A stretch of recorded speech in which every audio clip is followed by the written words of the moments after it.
Bonjour à tous, j'espère que vous allez bien. À l'occasion d'Octobre Rose, qui est le mois dédié au cancer du sein en France, j'avais envie de vous parler d'une histoire qui m'est arrivée il y a pas très longtemps en rapport avec cette maladie. Il faut savoir que j'ai 25 ans, je fais des études de physique médicale qui vont m'amener très probablement à travailler dans un centre de lutte contre le cancer plus tard. Et j'ai dans mon entourage pas mal de gens, mine de rien, qui ont été touchés par cette maladie, notamment deux sœurs de mon père qui ont déjà eu un cancer du sein. Donc je me considère comme une personne qui est quand même relativement éduquée et consciente de ce qui peut lui arriver. Jusqu'à présent, je ne m'étais jamais vraiment inquiétée pour ma santé, mais en fait, il y a quelques semaines, j'étais sous la douche et j'ai senti dans mon sein, sous le mamelon, une toute petite boule que je n'avais jamais sentie auparavant. Ça m'a surprise dans la mesure où j'ai l'habitude de me masser les seins pour me mettre de la crème hydratante ou pour les soulager, parce qu'on sait des fois que quand on est une fille, il y a certaines périodes où on a les seins un petit peu sensibles, un petit peu douloureux, et ça peut faire du bien de les masser. Et vraiment cette petite boule, je ne l'avais jamais sentie avant. Les premiers jours, ça ne m'a pas embêtée plus que ça. Je me suis dit bon, je l'ai pas senti, peut-être que je l'ai laissé passer. Et 2-3 jours plus tard, j'en ai parlé à mon chéri parce que même si je n'étais pas alarmée, ça me trottait quand même pas mal dans la tête. Je lui ai dit bah tiens, j'ai senti une petite boule dans mon sein, est-ce que tu peux toucher pour me dire si toi tu trouves ça bizarre ou pas? Et lui m'a répondu qu'en effet c'était bizarre parce que lui non plus n'avait jamais senti cette petite boule dans mon sein. Et à partir de ce moment là, j'ai commencé à me sentir un petit peu parano, voire hypocondriaque. J'arrivais pas à déterminer en fait si il y avait vraiment raison de s'inquiéter ou si c'était juste moi qui, comme j'avais des antécédents, comme je connais le milieu, je m'inquiétais trop. Le lendemain je suis allée au travail, mais le problème c'était que en fait j'arrivais pas du tout à me concentrer sur ce que je faisais. Je ne pensais qu'à une chose, c'était à cette petite boule dans mon sein. Donc j'ai décidé très rapidement de prendre un rendez-vous un petit peu en urgence chez le médecin. Donc j'ai parlé de mon cas à mon généraliste, je m'inquiète un petit peu quand même. Il m'a demandé si j'avais des antécédents familiaux, je lui ai dit donc je suis plus très sûre, mais je crois que du côté de mon père, il y a 3 de ses sœurs qui ont déjà eu un cancer du sein. Et à ce moment là je me trompais, en fait je connais pas forcément très bien la famille du côté de mon père, il n'en a que 2. Il a dit donc moi je prends pas de risque, je vous prescris une échographie et je vous conseille d'aller voir un oncogénéticien. Pourquoi un oncogénéticien? C'est parce qu'en fait il se dit oulala, 3 sœurs de votre père ça commence à faire beaucoup et il faudrait voir si vous n'êtes pas éventuellement porteuse de ce fameux gène qui a été rendu célèbre par Angelina Jolie, qui s'est fait retirer les seins et l'utérus si je dis pas de bêtises. C'est un gène qui fait qu'on a une prédisposition à avoir ce type de cancer. Donc il y a certaines femmes qui choisissent de se faire enlever voilà, les seins et l'utérus pour pas avoir ce genre de maladie, parce qu'on a peut-être 40% de plus de chances je crois d'avoir un cancer si on a ce gène là spécifiquement. Et ils se disaient tiens, puisque 3 des sœurs de votre père ont eu un cancer du sein, bah c'est peut-être qu'elles l'ont et ça serait peut-être bien de faire des examens complémentaires. Donc là, niveau de stress maximal de moi-même, parce que on se dit oulala.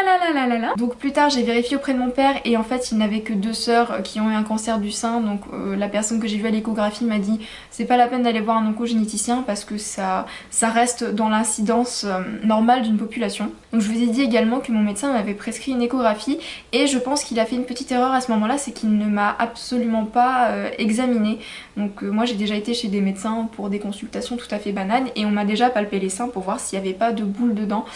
Et je pense qu'éventuellement ça aurait pu me rassurer s'il l'avait fait. Et en fait l'échographie c'est un examen qui utilise des ondes sonores pour voir l'intérieur des tissus, et c'est un examen que généralement on prescrit aux femmes qui sont assez jeunes parce que la mammographie c'est une technique qui utilise des rayonnements ionisants, donc qui peut potentiellement induire des cancers. Donc c'est ce qu'on fait chez les femmes qui sont plus âgées. Il y a un dépistage systématique à partir d'une 50aine d'années chez les femmes et on fait des mammographies parce qu'on estime à ce moment là que le rapport bénéfice-risque est très bon, donc autant faire une mammographie. Mais chez les jeunes femmes, on fait d'abord une échographie avant de commencer à s'inquiéter et d'aller vers des techniques un petit peu plus contraignantes. Et suite à ça, j'étais vraiment très contente parce que j'ai réussi à avoir un rendez-vous très rapidement, peut-être en 2 jours, dans le centre d'imagerie médicale qu'il m'avait indiqué. Donc je me suis dit bon, je sais pas si j'ai quelque chose, mais au moins on sera fixé. Donc j'y suis allée quand même vraiment la boule au ventre parce que je me suis dit mon dieu, mais si j'ai vraiment quelque chose à mon âge... Voilà, j'étais pas très chaude pour apprendre une mauvaise nouvelle, je vous l'avoue. Mais en même temps je me suis dit ça se trouve j'ai rien et je stresse pour rien. Et donc j'ai fait mon échographie et la dame qui m'a fait mon échographie m'a dit mais mademoiselle, vous n'avez absolument rien dans le sein. Éventuellement la petite boule que vous sentez c'est sous le mamelon, donc c'est peut-être cutané. Mais franchement il n'y a vraiment pas de raison de s'inquiéter, vous allez très bien. Soulagement maximal. Et donc j'ai pu reprendre ma petite vie tranquille, le soleil brillait, les oiseaux chantaient, je n'avais rien, j'étais en excellente santé. Et si je tenais à vous raconter cette histoire aujourd'hui, c'est parce que le cancer du sein, c'est le cancer qui touche le plus les femmes. Et il ne faut vraiment pas croire que ça n'arrive qu'à des femmes âgées, ça peut très bien arriver à des personnes jeunes comme vous et moi. Mais il faut savoir que le cancer du sein est un de ceux qui se guérissent le mieux s'il est pris à temps et donc s'il est dépisté à temps. Et la meilleure des surveillances, c'est vous qui pouvez la faire tout simplement en apprenant à connaître votre corps, en vous massant tout simplement. Donc je vous mettrai des liens en barre d'infos qui expliquent en détail comment on fait, mais en gros, le but quand on se palpe le sein, c'est de le faire dans plein de positions différentes. Donc vous pouvez faire ça sous la douche parce que c'est facile avec l'eau qui glisse ou avec le savon d'avoir voilà, la main qui glisse autour du sein, et il faut le faire dans plein de positions différentes, le bras levé, le bras baissé, couché, debout, comme ça vous pouvez réussir à apprécier pleinement sa morphologie et comme ça vous pouvez très facilement détecter quand vraiment il y a quelque chose qui cloche et qui ne va pas, et surtout quand vous avez un doute, quand vous détectez quelque chose, allez consulter. Moi c'est ce que j'ai fait.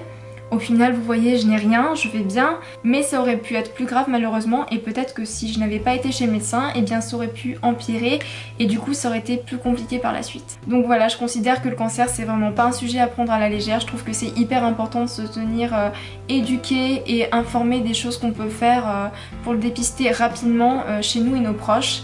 Et en tout cas, j'espère que cette vidéo vous aura été utile, qu'elle vous aura plu et que peut-être ça aidera certaines d'entre vous qui se posent un petit peu des questions à s'informer un petit peu plus sur le sujet et puis à sauter le pas d'aller voir un médecin s'il faut. Je vous fais de gros bisous et je vous dis à très bientôt pour une prochaine vidéo. Ciao!